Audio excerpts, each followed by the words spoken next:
Hi friends, welcome to my YouTube channel Jyoti Nivasa vlogs. ಎಲ್ಲರೂ ಹೇಗಿದ್ದೀರಾ? ಎಲ್ಲರೂ ಚೆನ್ನಾಗಿದ್ದೀರಾ ಅನ್ಕೋತೀನಿ. ನಾವು ಚೆನ್ನಾಗಿದ್ದೀವಿ. ಇವತ್ತು ಷಷ್ಠಿ ಹಬ್ಬ. ಎಲ್ಲರಿಗೂ ಷಷ್ಠಿ ಹಬ್ಬದ ಶುಭಾಶಯಗಳು. ನಾನು ತುಂಬ ದಿನ ಆದಮೇಲೆ ವೀಡಿಯೋ ಅಪ್ಲೋಡ್ ಮಾಡ್ತಾಯಿದ್ದೀನಿ. ಸಾರಿ, ಯಾಕಂದರೆ ಕೆಲಸ ಒತ್ತಡದಿಂದ ಮಾಡೋಕ್ಕಾಯ್ತಿಲ್ಲ. ಅದರಿಂದ ಇವತ್ತು ಷಷ್ಠಿ ಹಬ್ಬದ ಪ್ರಯುಕ್ತ ನಾನು ವೀಡಿಯೋನ ಅಪ್ಲೋಡ್ ಮಾಡ್ತಾಯಿದ್ದೀನಿ.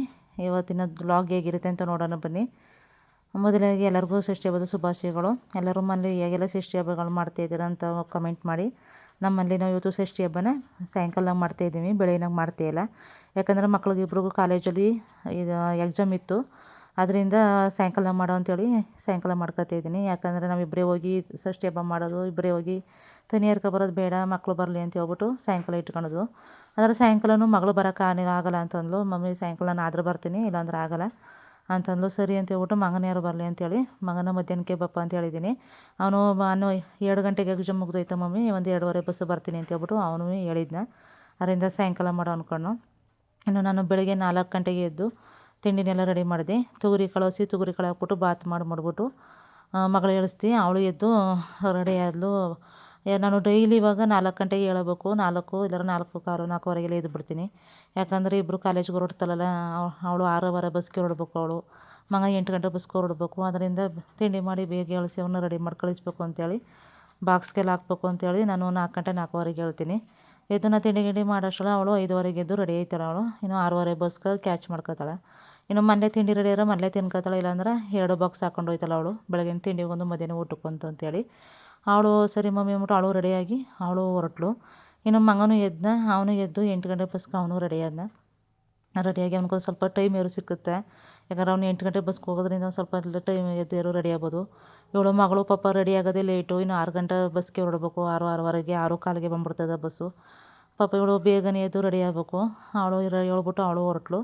ಇನ್ನು ನಮ್ಮ ಮನೆಯವರು ನಾನು 4:15 ಅಷ್ಟೆಲ್ಲ ಬರ್ತೀನಿ ಅಂತ ಹೇಳ್ಬಿಟ್ಟು ಅವರು ಮುಖ ತೊಳ್ಕೊಂಡು ಅಲ್ಲೆಲ್ಲರೂ ತಿಂಡಿ ತಿಂತೀನಿ ಅಂತೇಳಿ ಅವರು ಕೆಲಸಕ್ಕೆ ಹೊರಟ್ರು. ನಾನು ಮಧ್ಯಾಹ್ನ ಮೇಲೆ ಕೆಲಸ ಶುರು ಮಾಡೋ ಪೂಜೆ ಎಲ್ಲ ಮಾಡ್ಕೊಳ್ಳೋದಷ್ಟೇ. ಇನ್ನು ಮನೆಯೆಲ್ಲ ಕ್ಲೀನಿಂಗೆಲ್ಲ ರೆಡಿನೇ ಆಗೋದು ಮನೆಯಲ್ಲವೇ. ಇನ್ನೇನೆಂದ್ರೆ ದೇವ್ರ ಸಾಮಾನೆಲ್ಲ ತೊಳೆದ್ಬಿಟ್ಟು ಹೊಸ್ದಾಗಿ ಅರ್ಶಿನ ಕುಂಕುಮ ಇಟ್ಬಿಟ್ಟು ಪೂಜೆ ಸಾಮಾನು ತಗೊಂಡೋಗಿ ಪೂಜೆ ಮಾಡ್ಕೊಬರೋದು. ನಾನು ಪಾತ್ರೆನೆಲ್ಲ ಬಿಡೋಗ್ಬಿಟ್ಟು ಒಂದು ಸ್ವಲ್ಪ ಹೊತ್ತು ಮನ್ಗಿದ್ದೇಳು ಅಂದ್ಬಿಟ್ಟು ಹೇಳ್ಬಿಟ್ಟು ಮಲಿಕೊಳ್ಳೋ ಏನೂ ಕೆಲಸ ಇಲ್ಲ, ಒಂದು 12 ಗಂಟೆಗೆ ಎದ್ದು ಮಾಡ್ಕೊಂಡ್ರೆ ಆಯಿತು ಅಂತ ಹೇಳ್ಬಿಟ್ಟು ಪಾತ್ರೆನೆಲ್ಲ ತೊಳೆದು ಜೋಡಿಸಿ ಇಟ್ಟು ಹೋಗಿ ಮಲಿಕೊಂಡು ಒಂದು 12 ಕಾಲಲ್ಲಿನೂ ಎದ್ದು 12:30 ಆಗಿತ್ತು. ಅಷ್ಟೊತ್ತಲ್ಲಿ ಎದ್ದು ನೀರಲ್ಲಿ ಗುರಿ ಹಾಕ್ಬಿಟ್ಟು ಆ ಮನೆ ಕಸನೆಲ್ಲ ಗುಡ್ಸಕ್ತಿ. ಆ ಮನೆ ಕಸ ಗುಡಿಸಿರ್ಲಿಲ್ಲ, ಆ ಮನೆ ಕಸ ಗುಡಿಸ್ತಿ. ಅಷ್ಟಕ್ಕೆ ನಮ್ಮ ಅಕ್ಕ ಫೋನ್ ಮಾಡಿದೆ. ಏನು ಮಾಡ್ತಿದ್ದೆ? ನಾನು ಪೂಜೆ ಮಾಡಾಯಿತು, ಪ್ರಸಾದ ತಗೊಬತ್ತೀನಿ ಅಂತೇಳಿ ಫೋನ್ ಮಾಡಿದೆ. ಸರಿ ಆಯಿತಪ್ಪ, ನಾನು ಎಲ್ಲ ರೆಡಿ ಆಗುತ್ತೆ, ನಾನು ಸ್ನಾನ ಮಾಡ್ಕೊಂಡು ಪೂಜೆಗೆ ರೆಡಿ ಮಾಡ್ಕೊತೀನಿ ಅಂತ ಹೇಳ್ಬಿಟ್ಟು ಫೋನ್ ಮಾತಾಡಿಬಿಟ್ಟು ಇಟ್ಬಿಟ್ಟು ಇಲ್ಲಿ ನೀರೆಲ್ಲ ಕಾದಿದ್ದು. ಅಷ್ಟಿಗೆ ನಮ್ಮ ಅಕ್ಕ ಬಂದ. ನಮ್ಮ ಜಾಕಿನೂ ನಮ್ಮ ಬ್ರೌನೂ ಬೆಳಗ್ಗೆ ಹೇಳೋದೆದ್ದು ಕಚ್ಚಾಡ್ತಿರು. ಅವ್ರು ಇವಾಗ ನೋಡಿ ಇಬ್ಬರು ಎಷ್ಟು ಮುದ್ದಾಡ್ದು ಕೂತಿರು. ನಾನು ಅವ್ರೊಂದಿಗೆ ನೀರಲ್ಲಿ ಗುರಿ ಹಾಕ್ಬಿಟ್ಟು ಅವ್ರೊಂದಿಗೆ ಆಡ್ದು ಕೂತಿದ್ದೆ. ಆ ಮನೆ ಕಸ ಗುಡಿಸ್ಬಿಟ್ಟು ಅಷ್ಟಕ್ಕೆ ನಮ್ಮ ಅಕ್ಕ ಬಂದು ಬೆಲ್ದನ ವಡೆ ಮತ್ತು ದೇವ್ರ ಪ್ರಸಾದ ಎಲ್ಲನೂ ತಿನ್ನು ಅಂತ ಹೇಳ್ದೆ. ನಾನು ಬೇಡ, ಐದು ಬರಲಿ ಬಿಡು ಅಂತ ಹೇಳ್ಬಿಟ್ಟು ಟೀ ಮಾಡಿ ಕೊಟ್ಬಿಟ್ಟು ನಾನು ಒಂದು ಗ್ಲಾಸ್ ಟೀ ಕೊಡ್ಕೊಂಡು ಅವಳಿಗೊಂದು ಗ್ಲಾಸ್ ಟೀ ಕೊಟ್ಬಿಟ್ಟು ನಾನು ಸ್ನಾನ ಮಾಡ್ಕೊಂಡು ರೆಡಿ ಆದ್ವಿ.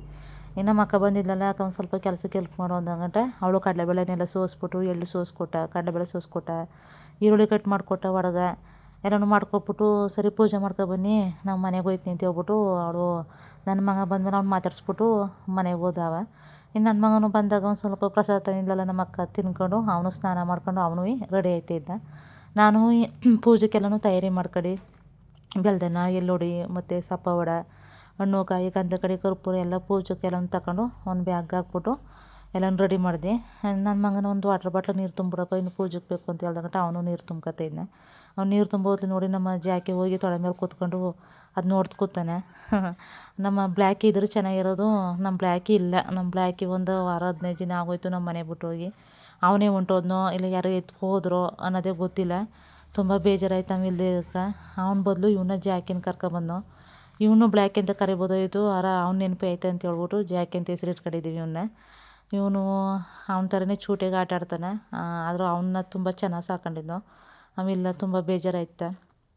ಅವ್ನಿಗೆ ಎಷ್ಟು ಪ್ರೀತಿ ಕೊಡ್ತೀರಿ ಇವ್ನಿಗೂ ಅಷ್ಟೇ ಪ್ರೀತಿ ಕೊಡಿ ನೀವೆಲ್ಲರೂ. ನಾವು ಅಷ್ಟೇ ಇವನ್ನ ತುಂಬ ಚೆನ್ನಾಗಿ ನೋಡ್ಕೊತಾ ಇದ್ದೀವಿ. ಸರಿ ಅಂದ್ಬಿಟ್ಟು ನಮ್ಮ ಮನೆ ಮುಂದೆ ಟೊಮೆಟೊ ಹಣ್ಣು ಬಿಟ್ಟಿದ್ದೆ, ಅವನು ತಗೋದು ಮಾಡಿಬಿಟ್ಟು ಸಾಂಬಾರ್ಗೆ ಇರೋದಕ್ಕೆ ಆಯ್ತಾ ಅಂತ ಹೇಳ್ಬಿಟ್ಟು ಪೂಜೆಗೆಲ್ಲ ರೆಡಿ ಮಾಡಿದ್ನಲ್ಲ. ನಮ್ಮ ಮನೆಯವರು 4:15 ಬತ್ನಿ ಅಂದವರು 5 ಗಂಟೆ ಆಗೋಯ್ತು ಅವ್ರು ಬರೋದು. ಅವರು ಬಂದು ಸ್ನಾನ ಎಲ್ಲ ಮಾಡ್ಕೊಂಡು ಮನೆಯಲ್ಲಿ ಎಲ್ಲ ಪೂಜೆ ಎಲ್ಲ ಮಾಡಿ ಮುಗಿಸ್ಬಿಟ್ಟು ಇನ್ನು ಜಮೀನಿಗೆ ಹೋಗ್ಬೇಕು. ಯಾಕಂದ್ರೆ ಅಲ್ಲಿ ಉತ್ತಕ್ಕೆ ಹೋಗಿ ತನಿ ಎರೆದ್ಬಿಟ್ಟು ಬರೋದು ಸಂಪ್ರದಾಯ. ಎಲ್ಲ ಊರ ಕಡೆನೂ ಮಾಡಿರ್ತೀರ, ನಮ್ಮೂರಲ್ಲೂ ಅದೇ ಥರನೇ. ಉತ್ತಕ್ಕೆ ಹೋಗಿ ಪೂಜೆ ಎಲ್ಲ ಮಾಡಿಬಿಟ್ಟು ತನಿ ಎರೆದ್ಬಿಟ್ಟು ಬರೋ ಸಂಪ್ರದಾಯ. ನಾವು ನಮ್ಮ ಹೊಲಕ್ಕೆ ಹೋದ್ನೋ, ನಮ್ಮ ಜಮೀನಿಗೆ ಹೋಗಿ ಅಲ್ಲಿ ಬೆಳಿಗ್ಗೆಗೆ ಎಲ್ಲರೂ ಪೂಜೆ ಎಲ್ಲ ಮಾಡಿದರು. ನಾವು ಹೋಗಿ ಅದೇ ಉತ್ತಕ್ಕೆ ನೀರು ಇಟ್ಬಿಟ್ಟು ಗೆಜ್ಜೆ ತಗೋಯ್ದು ಗೆಜ್ಜೆ ಮಾಡ್ಕೊಂಡು ಆ ಗೆಜ್ಜೆ ಹಾಕಿ ಅರ್ಶಿನ ಕುಂಕುಮ ಎಲ್ಲನೂ ಹಾಕಿ ಪೂಜೆ ಮಾಡಿದ್ನೋ ಉತ್ತಕ್ಕೆ.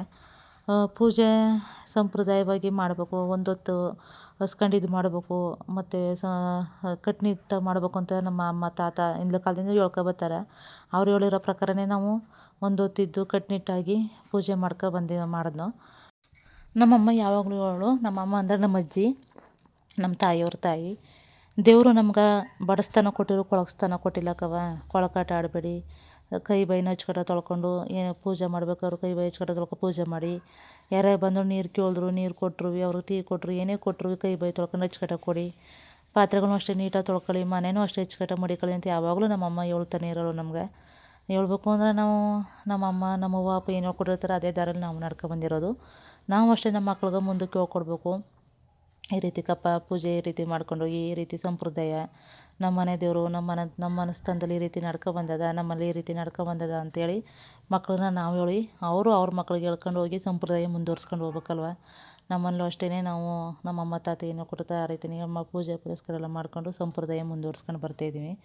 ನಮ್ಮ ಹಳ್ಳಿ ಕಡೆ ಎಲ್ಲ ಅಷ್ಟೇ ಅಲ್ವ. ನಮ್ಮ ಹಳ್ಳಿ ಕಡೆ ಪೂಜೆಗಳು ತಿಂಗ ಒಂದೊಂದು ಹಬ್ಬಗಳು ಬತ್ತೇ ಇರ್ತವೆ. ಎಲ್ಲ ಹಬ್ಬಗಳಿಗೂ ಪೂಜೆ ಹಬ್ಬ ತಿಂಡಿ ತೀರ್ಥ ಅಂತೆಲ್ಲ ಮಾಡ್ಕೊಬಂದಿರೋ ವಾಡಿಕೆ, ಆ ಕಾಲದಿಂದ ಬಂದಿರೋ ವಾಡಿಕೆ ಅದು. ನಾವು ಇವತ್ತು ಷಷ್ಠಿ ಹಬ್ಬನೂ ಅಷ್ಟೇ ತುಂಬ ಸಮಾಧಾನದಿಂದ ಮಾಡಿದ್ನು. ನಾವು ಹೋಗೋಷ್ಟರಲ್ಲಿ ಟೈಮು 6 ಗಂಟೆ ಆಗ್ಬಿಟ್ಟಿತ್ತು. ಸಾಯಂಕಾಲನೇ ಆಗೋಯ್ತು, ಜಾಸ್ತಿನೇ ಟೈಮ್ ಆಗ್ಬಿಟ್ಟಿತ್ತು. ಇನ್ನು ಎಷ್ಟೆಷ್ಟೊತ್ತು ಆದ ಮನೆಗೆ ಹೋಗೋಷ್ಟರಲ್ಲಿ ಅಂತ ಹೇಳ್ಬಿಟ್ಟು ಒಂದು ಸ್ವಲ್ಪ ಬೇಗನೆ ಪೂಜೆ ಮುಗಿಸ್ಕೊಳ್ಳೋ ಅಂತೇಳಿ ಪೂಜೆ ಮಾಡಿದ್ನು.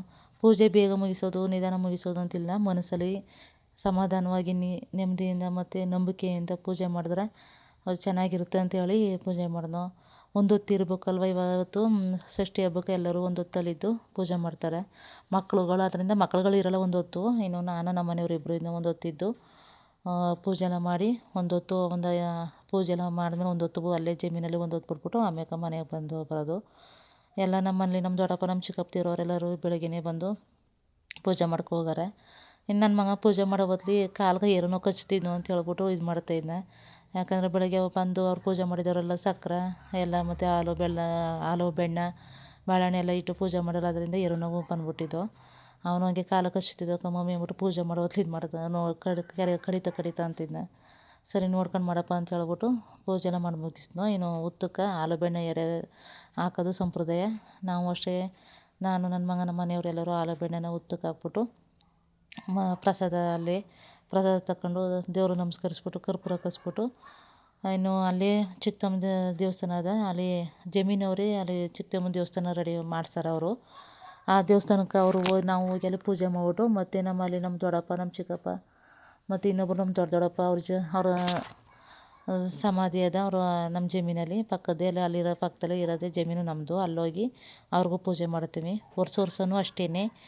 ನಮ್ಮ ಅವ್ವ ಅಪ್ಪ ಹೋದ್ರೂ ನಮ್ಮ ದೊಡ್ಡಪ್ಪನ ಮನೆಯವ್ರು ನಮ್ಮ ಚಿಕ್ಕಪ್ಪನ ಮನೆಯವ್ರು ಹೋದ್ರೂ ಹಿಂಗೆ ಉತ್ತಕ್ಕೆ ತನಿ ಎರೆದ್ಬಿಟ್ಟು ಪೂಜೆ ಮಾಡ್ಬಿಟ್ಟು ಜಮೀನಿಗೆ ಹೋಗಿ ನಮ್ಮ ದೊಡ್ಡಪ್ಪ ಚಿಕ್ಕಪ್ಪದಿರು ಅವ್ರಿಗೂ ಪೂಜೆ ಮಾಡ್ಬಿಟ್ಟು ಹೋಗ್ತಾರೆ. ನಮ್ಮ ಸಂಪ್ರದಾಯ ಅವ್ರ ಸಂಪ್ರದಾಯ ರೀತಿ ನಾವು ಅದೇ ರೀತಿ ಸಂಪ್ರದಾಯ ಮಾಡ್ಕೊಬಂದೀವಿ. ಇವಾಗ ಇಲ್ಲಿ ಉತ್ತದಲ್ಲೆಲ್ಲ ಪೂಜೆ ಮಾಡಾದ್ಮೇಲೆ ಚಿಕ್ಕಮ್ಮತೆ ದೇವಸ್ಥಾನಕ್ಕೆ ಪೂಜೆ ಮಾಡಿಬಿಟ್ಟು ನಮ್ಮ ದೊಡ್ಡಪ್ಪ ಚಿಕ್ಕಪ್ಪದಿಗೂ ಪೂಜೆ ಮಾಡೋಕ್ಕೆ ಹೋಗ್ಬೇಕು. ತುಂಬಾ ಟೈಮ್ ಆಗ್ಬಿಟ್ಟಿತ್ತು. ಇನ್ನು ಸಾಯಂಕಾಲ ಬೇರೆ ಮಳೆ ಗಿಳ ಬರ್ಬೋದು, ಇಲ್ಲಾಂದರೆ ಹೇಳೋಕ್ಕಾಗಲ್ಲ. ಯಾಕಂದರೆ ಜಮೀನಲ್ವ, ಹುಲಿ ಭಯ ಅನ್ನೋದೇನು ಇವಾಗೆಲ್ಲ ಹುಲಿ ಗಿಲಿ ಅಂತೆಲ್ಲ ಫೋನಲ್ಲಿ ಸುಮಾರು ವೀಡಿಯೋಗಳೆಲ್ಲ ನೋಡಿದ್ದೀವಿ ಅಲ್ವಾ. ಹುಲಿಗಳದ ಚಿರತೆ ಅದ ಆ ಕಡೆ ಎಲ್ಲ ಇರೋದ್ರಿಂದ ತುಂಬ ಭಯ ಆಯ್ತಿತ್ತು. ಆದರೂ ಪೂಜೆ ಮಾಡೋ ಸಮಾಧಾನದಿಂದ ಪೂಜೆ ಮಾಡಿ ಏನೂ ಆಗಲ್ಲ ಕಣೆ, ಜನ ಓಡಾಡ್ತಾರೆ ಅಂಥೇಳಿ ಪೂಜೆ ಮಾಡಿದ್ನು. ಲಾಸ್ಟು ಪೂಜೆ ಎಲ್ಲ ಮಾಡಾದ್ಮೇಲೆ ಉತ್ತಕ್ಕೆಲ್ಲ ಸಕ್ಕರೆ ಬಿಡೋ ಸಂಪ್ರದಾಯ. ಅಲ್ಲಿ ಏರುಗಳು ಬಂದು ತಿನ್ನಲಿ ಅಂತ ಹೇಳ್ಬಿಟ್ಟು ಸಕ್ಕರೆನೆಲ್ಲ ಬಿಟ್ಬಿಟ್ಟು ಚಿಕ್ಕಮ್ಮತೆ ದೇವಸ್ಥಾನಕ್ಕೆ ಬಂದು ಅಲ್ಲೂ ಪೂಜೆನೆಲ್ಲ ಮಾಡಿಬಿಟ್ಟು ನೋಡಿ ಇಲ್ಲಿ ಇದು ನಮ್ಮ ಚಿಕ್ಕಪ್ಪ, ನಿಮ್ಮ ಚಿಕ್ಕಪ್ಪನಿಗೂ ಪೂಜೆ ಮಾಡಿ ಮತ್ತು ಇವರು ನಮ್ಮ ದೊಡ್ಡಪ್ಪ ನಾಟ್ರು ಮಶ ಗುರ್ಸಮ್ಮಚ್ಚಾರ ಅಂತ ಇವರು, ಅವ್ರಿಗೂ ಪೂಜೆ ಮಾಡಿಬಿಟ್ಟು ಇನ್ನೊಬ್ರು ನಮ್ಮ ದೊಡ್ಡಪ್ಪ ಅವ್ರದ್ದು ಫೋಟೋ ಮಾಡಿಸಿಲ್ಲ, ಅವ್ರಿಗೂ ಪೂಜೆ ಎಲ್ಲ ಮಾಡಿಬಿಟ್ಟು ಮನೆಗೆ ಬಂದು ಇನ್ನು ನನ್ನ ಮಗಳು 7:30 ಬಸ್ಸಲ್ಲಿ ಬಂದು ಅವಳು ಸ್ನಾನ ಮಾಡಿಕೊಂಡು ನಮ್ಮ ಜಾಕಿಗೂ ನಮ್ಮ ಬ್ರೌನಿಗೂ ಸ್ನಾನ ಮಾಡಿಸ್ಲು. ಇನ್ನು ವ್ಲಾಗ್ ಹೀಗಿರುತ್ತು. ಎಲ್ಲರಿಗೂ ಗುಡ್ ನೈಟ್.